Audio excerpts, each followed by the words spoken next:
శుభ సాయంత్రం. Very emotional day.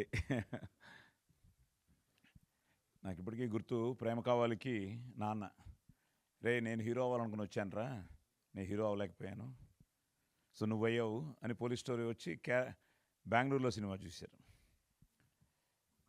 ఆది హీరో అయిన తర్వాత విజయనగరం వెళ్ళి, మన విజయనగరం సప్తగిరిలో ప్రేమ కావాలి కదా రిలీజ్ అయింది. అక్కడ అమ్మవారి పైడితల్లమ్మ అమ్మవారి దర్శనం చేసుకుని విజయనగరం థియేటర్లో ఫస్ట్ డే చూసి ఆ రియాక్షన్ చూసి ఆయన నాకు ఫోన్ చేయడం ఇంకా it's a great feeling.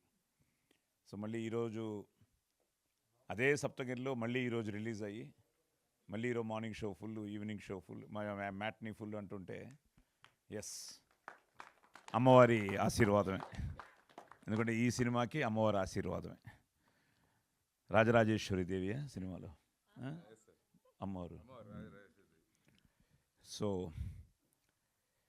Yes, ప్రతి సినిమా మనస వాచ కర్మణ చేస్తూనే ఉంటాం.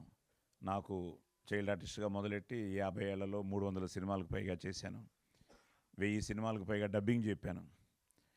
సో ఇవన్నీ ఈ ట్రావెల్లో ప్రతి సినిమా హీరో అయిన తర్వాత ఆ టెన్షన్ ఏంటో తెలిసిందే. అంతకుముందు వింటూ ఉండేవాడిని. నేను హీరో అయిన తర్వాత ప్రతి ఫ్రైడే ఇట్ వాస్ లైక్ అదేంటో దానికోసం ఏమవుతుందో